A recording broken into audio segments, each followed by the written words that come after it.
ᱧᱩᱛᱩᱢ ᱨᱟᱢᱪᱚᱸᱫᱽᱨᱚ ᱥᱚᱨᱮᱱ, ᱵᱚᱲᱚ ᱡᱩᱢᱱᱟ ᱢᱟᱹᱡᱷᱤ ᱵᱟᱵᱟ ᱛᱚᱨᱚᱯ ᱫᱟᱢᱯᱟᱲᱟ। ᱢᱮᱱᱠᱷᱟन ᱛᱮᱦᱮᱧ ᱟᱹᱞᱤᱧ ᱥᱟᱱᱟᱢ ᱵᱷᱟᱨᱚᱛ ᱡᱟᱠᱟᱛ ᱠᱚ ᱴᱷᱮᱱ ᱡᱟᱦᱟᱸ ᱛᱤᱱᱟᱹᱜ ᱜᱮ ᱟᱵᱚ ᱦᱚᱲ ᱦᱚᱯᱚᱱ ᱢᱮᱱᱟᱜ ᱵᱚᱱ ᱫᱚ ᱵᱟᱡᱟᱨ ᱨᱮ ᱟᱨ ᱟᱹᱛᱩ ᱫᱤᱥᱚᱢ ᱨᱮ ᱡᱟᱦᱟᱸ ᱨᱮᱜᱮ ᱢᱮᱱᱟᱜ ᱠᱚᱣᱟ उनको को ठेन नॉय जे भारत रे मिटन से नवा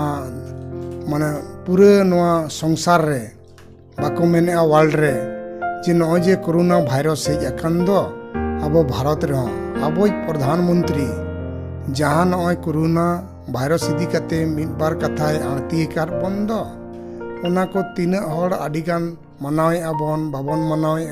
ओना को नेलो कान गया मेनखान आडिगान हर बाबन मनावेआ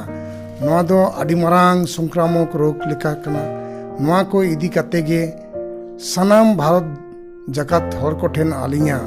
हर हपन विरोध रे आबो गे उना आडिगान जागरूक बानु बना ओना सेनते नुकु जागरूक लगिते से नुकु हुसियर लगिते नवा खन बांचा बाबते मिट बार कथाኝ रोड़े ताबोना तेहेñ दो नय भारत सरकार रिनी मारांग प्रधानमंत्री मोदी जहां लैका दो एनखान ओना आडिगान बाबन पालनेया कान तेहेñ नय ओका करे टीवी करे मान करे बन नेलिया ओंडे पुलिस को दालेट कोआ डॉक्टर को लगा हचो कना ओने जे आबो बांचा लगित तेगे सिन निदे को कुरुमुटुई जीवी माने आकोआ अलाय कते को दाड़न कना आको को वायरस दाड़ेया ओनारे मेनखान नुन मारांग नय जे आडिगान हर को गुजुक कना अमेरिका करे इटली करे फ्रांस करे चीन करे को गोजना एनरहो आबो नवा मजाक गे को बुझाइया ओना सेनते आलिन तेहेñ संताल विरोध रे जहां तिनक गे संताल मेना बन भारत जाकात रे जहां करे गे आबो डॉक्टर इंजीनियर बुद्धिजीवी चाकरियान अकिलान गाकुरान मास्टर साहेब प्रोफेसर जागे आतुड़ा रे जागे बोया मिसी मेना उन्दो तेहेñ आबो निना बन येमा नवा खन बांचा लगित ते दो मिटन गे उपाय मेना जे ओने जे सरकार मेने 3 फुट रे सांगिन रे तिंगु कते दाड़ान में आरे लैया जे रुमल ते ढकाव को में बांखान मास्क सरक का में टी को बेस चेहरा आरुप फरचे कते माने डिटोल साबन ते बांखान नवा माने साबन माने रेंगेज ओरेज हर दो ओकारेम न्यामा मेनखान नवा साधारण साबन तेगे आरुप फरचा बड़ा कते तब तबे ना लुतुर को से मेनहा को बन जोटे दोमा नय जे नुना डॉक्टर को एमान को आबो को लैयाबन कान दो ओना आडिगान आबो हर हपन बाको मनाया नेलेट को आबन आपे हो पालन पे नेलेट को गया जहां बाजार करे मेना को आकिलान गाकुलांग इनको को गे को मनाया मेनखान आबो आतु दिसों रे शहर बाजार रे नय आडि तेहेñ माने कामी को बंदो कना रेंगेज हर दाका अतु सरकार जमा एमा को कान गया मेनखान आबो हो तेहेñ नवा इदी काते चिंता रेना दरकार चे लेका जहां गे आबो सक्षम हर कना बन एटा आतु करे खन को माने बाजार को चलावा कान दो आडि आडि आतु कुरीन हाने अकोय दिल्ली अकोय आंध्रा अकोय ओका करे को कामी कना उनको जुदी को हिजुआ उनको माध्यम ते आबो हमन दिहात्रिमा बांग हिजु कथा मेनखान उनको माध्यम ते नवा रोग आजार हेज दाड़ेया चिके लिकाते उनको को कामी कना पाछे उनका उनको न्यामा काट कोआ ओना तेगे सरकार जहां व्यवस्था का जुदी ओंडे बाको सेटेर दाड़ेया कान गया एनखान आतुड़ा करे आबो एलपी स्कूल मिडिल स्कूल मेना गया ओना करे बन दोहो कोमा 14 दिन बन नेलेमा पाछे न्यामे कना बांग न्यामे कना ओना को नेल काते गे आबो दो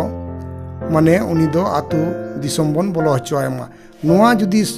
नोंका हुसियर बन ताहेना सजग बन ताहेना एनखान नोआ ना सिम चे लेका को टुनकी कान दो नोंका गे नोआ टुनकी लिका एकदम हड़ा टुनकी लिका बुझे कना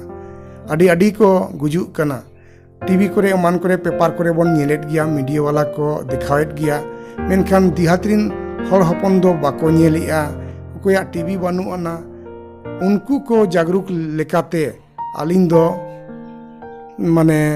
दिसम हर ठेन जहां गे सक्षम हर मेना बेना उनका के बन लैया को मा जे मा नौका अथौड़ी आलोपे दाड़ाना माने सरकारा नियम हिसाब ते दाड़ान बाय मेना बिना लगती ते आलम चला जुदीम चला कान गया एनखान दो उर्मल लगाव का में और ओने उनका 3 फुट सांगिन रे तिंगु कते गलमारा में सामान को हताव में और हिजू में फालतू आलोबन दाड़ान मा सरकारा नियम बन बताव मा उनी जहां मोदी सरकारे मेने तबोना मोदी बाबाए मेने दो ओना बन आंजम मा तेहें तबेना गे नोआ दुख नपत खन बन पारम दाड़े आलिया ऐको लिकाते दो नंकालिंग बुझाइया आदो अकोय ओका लेकाय बुझाइया मेनखान सनाम भारत जाकात रिन मा निया को कथा आलिंग रोड कते मेन कते मा कान्हेड़ दहय माबन नोआ जेमन नियम बन मानाव मा जुदी बाबन मानावा एनखान बन गुजुआ अकोय मिन हर जुदी अगुआट बनाय सनाम बन गज चाबा ओना ओड़ा रिन माने उनिया थू तेहो साहेत तेहो ना पासना कना आडी नोआ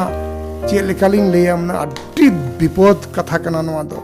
आडी मरांग दुख रिया कथा मेनखान बुझाव माबन आलोबन मजाक मा नोआ दो आडी मरांग दुख सेटेर कना सीम चे लेका को टुनकिया उनका गे अब हड़ा टुनकी कना नोआ दो ओना लेकाते बापधन आलिया सनाम कोठेन अरदास जहाँ तीना गे चाकरी नौकरी सक्षम हर किसाड़ हर बिजनेस हर जहाँ तीना गे मेना बना जुदी उनका जहाँ हेज अकना एटा दिसम नहीं जुदी फंसाव अकना अब आतु दिहात करे एनखान मा उनी बन गड़वाय मा जमा को बन मैनेज दाड़ेयाय मा चेदा अकोय हतो ओका सेट बाको चलाव दाड़ेया कना एक तो सरकार प्रतिबंध 3 तारीख मई धाबी 3 मई धाबी बढ़ावा का अब सनाम भारत सरकार बन गड़वाय मा